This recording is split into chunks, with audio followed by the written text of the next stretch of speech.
जय हिंद दोस्तों। पुंछ हमले के बाद भी पाकिस्तान बाज नहीं आ रहा है। वो कह रहा है कि भारत से ट्रेड करें तो कैसे करें, जबकि भारत की सरकारों ने पहले ही ये अनाउंसमेंट किया हुआ है कि अगर क्रॉस बॉर्डर टेररिज्म को बंद नहीं किया जाएगा तो कोई टॉक नहीं होगी।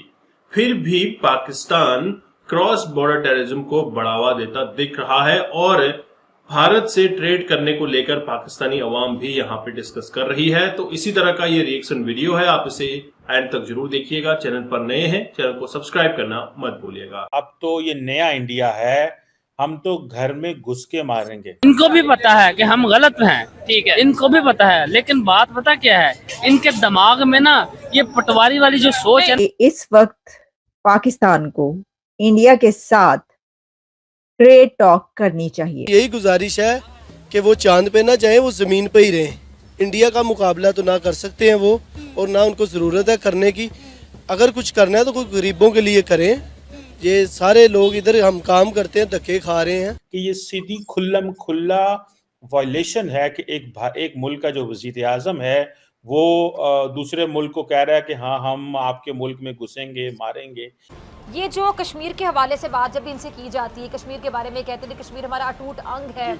कहाँ लिखा है कि कश्मीर इनका अटूट अंग है? पाकिस्तान के जो हालात हैं, जो स्टेबिलिटी सिचुएशन है, इकोनॉमी की जो हालत है, इकोनॉमिक स्टेबिलिटी जो है वो किस तरीके से स्टेक पर है इस वक्त पाकिस्तान की। तो इन हालात से निकलने के लिए जहां और बहुत सारे स्टेप्स आप ले रहे हैं और आपको लेना चाहिए, तो एक स्टेप जो है आपको ये भी लेना चाहिए कि आपको इंडिया के साथ शेक हैंड करना चाहिए, क्योंकि कर्जा ही इतने, जब जो बच्चा पैदा हो रहा है उसने ही देना है आगे, इन्होंने तो देना नहीं है। इनका जब इक़्तिदार का टाइम ख़त्म हो जाएगा उसके बाद जो नया आएगा वो भी चांद पे जाएगा।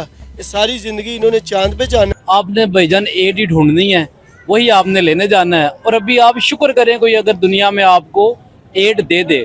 इंडिया कहाँ पर है तरक्की में और देखिए हम कहाँ पर है। अब ये बातें कहते हैं क्योंकि हम मुसलसल कहते चले आ रहे हैं, हम ये कह रहे हैं डंके की चोट पर कि भाई ये देखिए कि क्या हालात हो गए हैं और आपके जो नेबरिंग कंट्रीज है वो कहाँ पहुंचे। एक तो ये है कि भारत के वजीर आजम नरेंद्र मोदी ने ये कहा है कि अब हम दहशतगर्दों को डॉजियर्स नहीं भेजेंगे। अब तो ये नया इंडिया है, हम तो घर में घुस के मारेंगे, उनके होम टर्फ पे मारेंगे।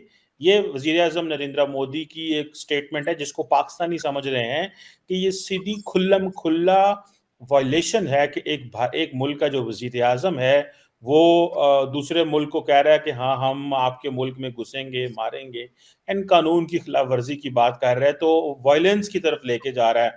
आगे से दूसरी मुल्क पाकिस्तान भी इस हवाले से एक्शन ले सकता है। ये जो बात हो रही है पाकिस्तान के अंदर दहशतगर्दों के हवाले से, ये इसका एक पूरा एक कंटेक्स्ट है जिनसे अलग करके तो इस इशू को नहीं देखा जा सकता। पहली बात यह है कि इसमें वो लोग शामिल हैं जो किसी न किसी तरीके से भारत में या कश्मीर में इन्वॉल्व रहे हैं। मिलिटेंसी में उनको अरेस्ट किया गया या उनको मुख्तलिफ तरीके से जो है कम्बैट के बाद भाग के वहाँ से आए, मुख्तलिफ उनकी अपनी अपनी वो हैं।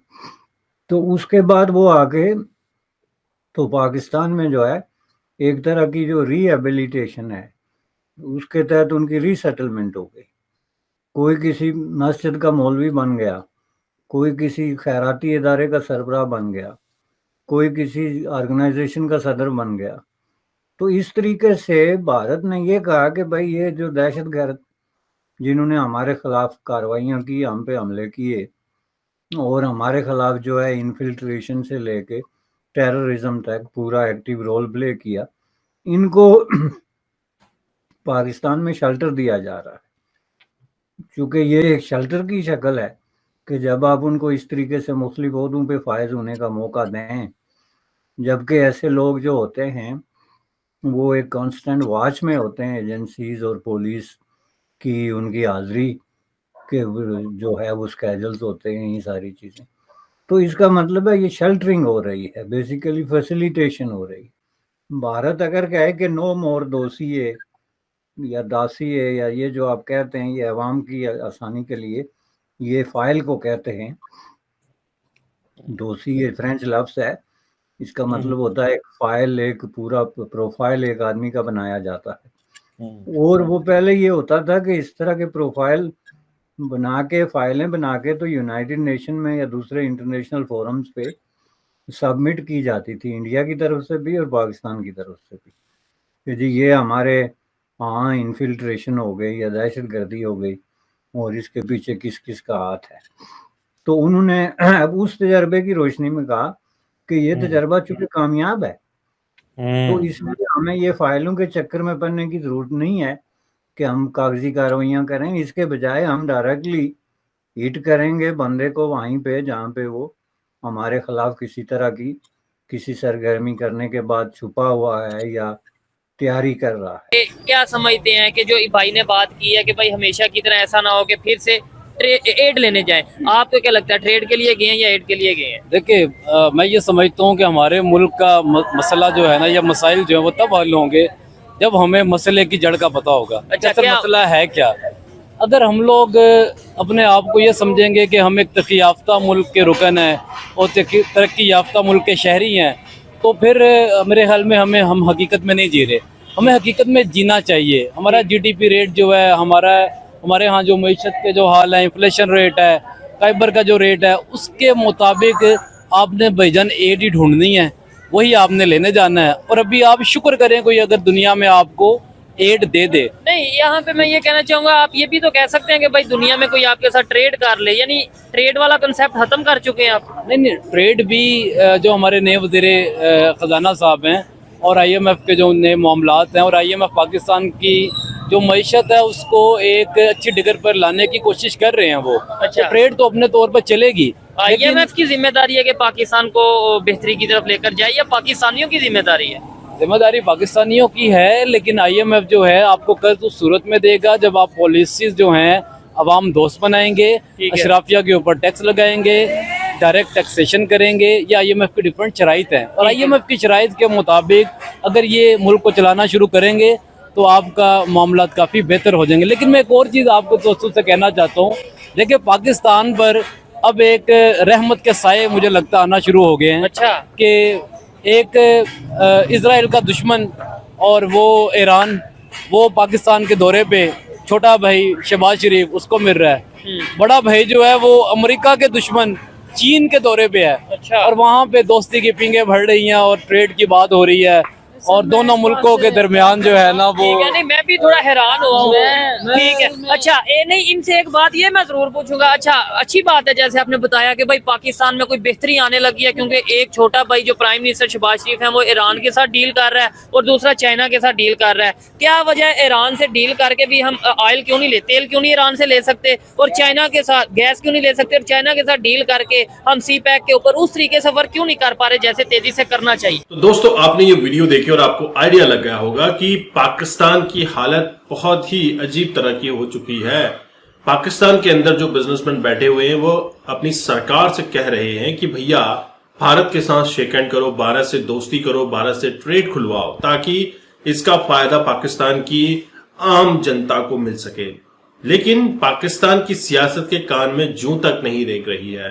पाकिस्तान जिस तरह से आप देख रहे हैं क्रॉस बॉर्डर टेररिज्म में लिप्त पाया जाता है, तो उसके चलते तो कोई भी ट्रेड होना मुश्किल है। कौन सी टॉक होगी ये तो दूर की बात है। बात अब ये चल रही है कि पाकिस्तान ने जो क्रॉस बॉर्डर टेररिज्म को बढ़ावा देने की कोशिश की है, इसके एवज में हम घर में घुसकर मारेंगे, कहां ट्रेड की बात होती है। तो इसलिए पाकिस्तानी अवाम परेशान है। और हालिया के न्यूज में आपने सुना होगा कि पाकिस्तान चांद में जा रहा है, चांद पे सैटेलाइट लॉन्च कर रहा है चाइना की मदद से। लेकिन चाइना से फ्राइडे को इस सैटेलाइट को लॉन्च किया गया, उस पर ना ही कोई पाकिस्तान का लोगो था, ना ही वहां पे पाकिस्तानी साइंटिस्ट मौजूद थे, ना ही किसी भी तरह का इन्वॉल्वमेंट पाकिस्तान का देखा गया। इससे भी पाकिस्तानी अवाम खपा है कि भैया तुम्हें चांद पे जाने की जरूरत क्या है, सबसे पहले अपनी गरीब जनता को तुम राशन मुहैया कराओ, उनको सस्ता अनाज, सस्ता खाना पीना दिलाओ ताकि वो जिंदा रह सके। इकोनॉमी तो वेंटिलेटर पे चल रही है, इकोनॉमी बिना एड के चलती नहीं है इनकी, और देश को चलाने के लिए भी अब ये चांद के नाम पे भीख मांगते हुए नजर आ रहे हैं। और वहीं दुनिया से ये उम्मीद कर रहे हैं कि इनकी हर दशा में मदद की जाए। अब सऊदी अरब ने भी साफ कर दिया है कि कोई भी मदद नहीं दी जाएगी। जो आपको खैरात दी जाती थी उसको हम बंद कर रहे हैं, क्योंकि इसका इस्तेमाल गलत एक्टिविटीज के लिए किया जाता है। बोले तो क्रॉस बॉर्डर टेररिज्म को बढ़ावा देने के लिए किया जाता है। और वहीं हाल ही की न्यूज में आपने ये भी सुना होगा कि भारत के विदेश मंत्री एस जयशंकर ने कहा था कि अगर कोई देश क्रॉस बॉर्डर टेररिज्म को बढ़ावा देता है, हमने सीधा पाकिस्तान का ही नाम लिया कि भैया अगर पाकिस्तान ने इस तरह का काम किया तो घर में घुसकर मारेंगे और उसका काउंटर अटैक रिटेलिएशन जरूर किया जाएगा। और कुछ हमले के रिटेलिएशन की तैयारी पूरी चल रही है। दोस्तों, आपके क्या विचार हैं? क्या भारत को पाकिस्तान के साथ ट्रेड ओपन करना चाहिए? जरूर अपने कमेंट रखिएगा। चैनल पर नए हैं, चैनल को सब्सक्राइब करना मत भूलिए। मैं आपको मिलता हूं नेक्स्ट वीडियो में, तब तक के लिए थैंक यू। जय हिंद, जय भारत।